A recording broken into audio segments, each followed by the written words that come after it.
अगर हमारी माँ झूठ बोले, दुपट्टा भी ना ओढ़े, फिल्म भी देख ले, है ना, कुछ माएँ हैं ऐसी, हमारी माएँ नहीं है लेकिन कुछ माएँ हैं ना ऐसी, लेकिन फिर भी उनके कदमों के नीचे जन्नत है कि नहीं है?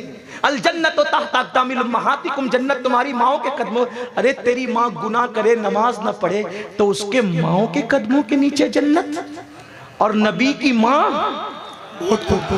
क्या बात,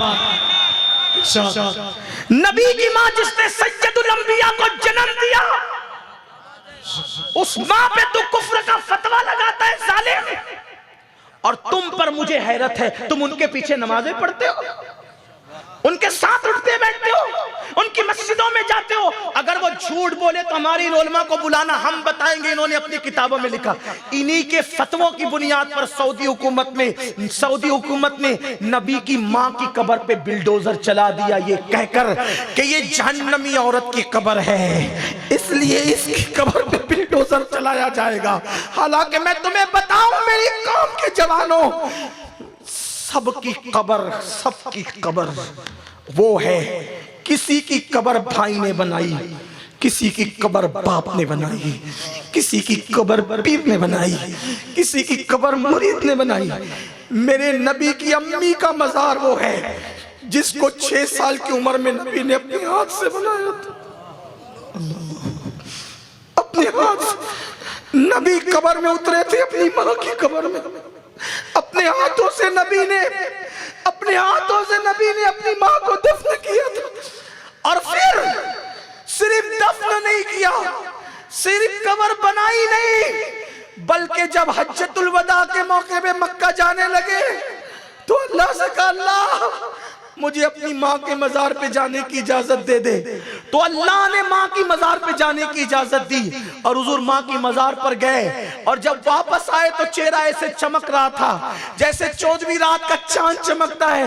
अम्मा आयशा ने पूछा, आका आप बहुत खुश हैं? सरकार ने फरमाया, आयशा हाँ, मैं अपनी माँ की मजार पर गया और मेरी माँ के मजार पर गया तो अल्लाह ने मेरी माँ के मजार से मेरी माँ को बाहर निकाला, मेरे अब्बू को भी बाहर निकाला और उन्होंने मेरा कलेमा पढ़ा और मेरा कलेमा पढ़ के वो मेरी उम्मत में दाखिल हो गए। सुभान अल्लाह, सुभान अल्लाह। जिसके मजार पे नबी जाए, तुमने उसका मजार शहीद किया है, करवाया है, तुमने फतवे दिए हैं, तुम हमको कहते हो, लोग हमें काफिर कहते हैं। हम अगर किसी को नबी की गुस्ताखी पे काफिर कहें, जबकि हम हर एक को काफिर नहीं कहते, हम पे इल्जाम है, हम सबको काफिर नहीं कहते, हम कहते हैं जो नबी की गुस्ताखी कर रहा है वो काफिर है, या जिसने नबी के गुस्ताख की तायीद की है वो काफिर है। हम हर पब्लिक को काफिर नहीं कहते, हम पे इल्जाम है। हमने कभी सबको काफिर नहीं कहा, हमने गुस्ताख रसूल को काफिर कहा या गुस्ताखी करने वाले की तायीद को करने वाले को काफिर कहा। तुम कहते हो हमें काफिर कहते हो, तुम हमारे नबी की माँ को काफिर कहोगे, हम तुम्हें छोड़ देंगे। ओ पलीत, एहसान मान के हम सिर्फ काफिर कहते तुझे, वरना जो नबी की माँ को गाली दे उसके लिए लुगत में कोई ऐसे अल्फाज नहीं है जिन गंदे अल्फाज से तुम्हें याद किया जाए। ये हमारी शराफत है, हम सिर्फ तुम्हें काफिर कहते, हम तुम समेत तुम्हें सिर्फ काफिर, वरना जैसे हम यजीद को यजीद कहते हैं ना, बहुत लोग कहते हैं यजीद को यजीद क्यों कहते हैं? मैंने कहा शैतान को शैतान क्यों कहते हैं? क्या शैतान काफिर नहीं है? कहा है, कहा शैतान को काफिर नहीं कहते, शैतान को शैतान कहते हैं। मैंने कहा क्यों शैतान कहते हैं? क्योंकि काफिर कहूंगा ना तो लोग उसको फिरौन की तरह समझेंगे, काफिर कहूंगा तो नमरूद की तरह समझेंगे, काफिर कहूंगा तो अबू जहल की तरह समझेंगे, इसलिए काफिर कह के उसको हल्का नहीं करते, शैतान कहते ताकि समझ जाए कि सबसे बड़ा काफिर है। हाँ, इसलिए हम तुम्हें सिर्फ काफिर नहीं कहते गुस्ताखो, हम तुम्हें गुस्ताखे रसूल कहते हैं, ताकि लोग तुम्हें फिरौन ना समझे। क्योंकि फिरौन ने तो मूसा की तौहीन की, तूने सैयदुल अंबिया की तौहीन, हाँ वो भी तो कुफ्र है, लेकिन ये उससे बढ़कर तूने किया है। बहरहाल बात दूर निकली तो अर्ज ये कर रहा था, जिसकी मजार नबी बनाए ये उस माँ को काफिर कहते। मैंने कहा नबी की माँ काफिर होगी, काफिर का मतलब क्या जहन्नम में जाए ना, यही तो ना बात। समझ रहे कि नहीं समझ रहे? नहीं बोलूं आगे? बोलो बात समझ में आ रही कि नहीं? काफिर काफिर का मतलब जो जहन्नम में जलेगा।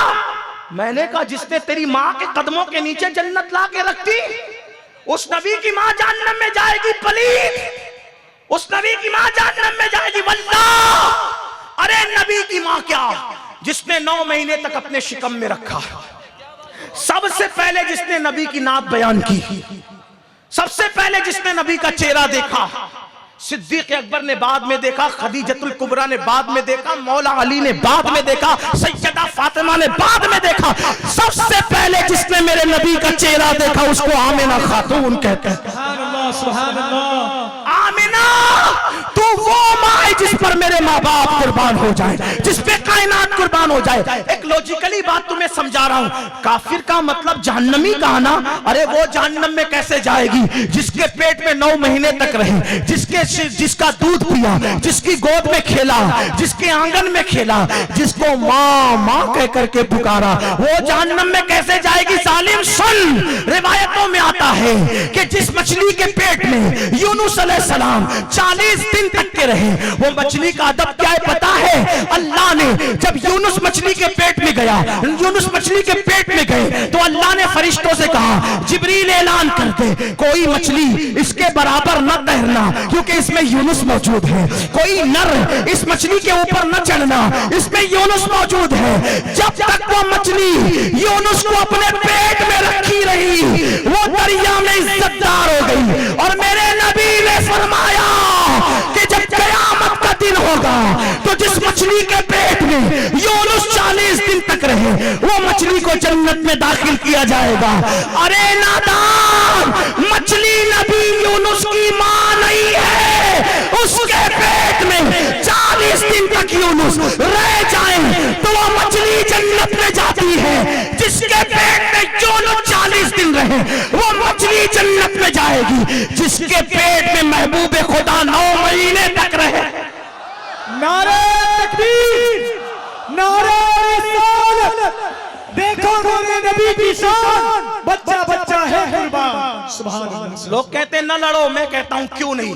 मेरी माँ को कोई गाली देगा तो मेरी गैरत आस्तीन चढ़ाने पे मजबूर करती है। जो मेरे नबी की माँ को गाली देगा उसका अंजाम क्या होगा? लेकिन हम लड़ने लड़ाने की बात नहीं करते, हम तो कहते हैं मिल के रहो, बात बैठ करके तय करो, बातें टेबल पे बैठ कर तय करो। हम डंडे वाले लोग नहीं, हम झंडे वाले लोग हैं। हम कैंची वाले लोग नहीं, हम सुई धागे वाले लोग हैं। हम नफरत वाले नहीं, मोहब्बत वाले।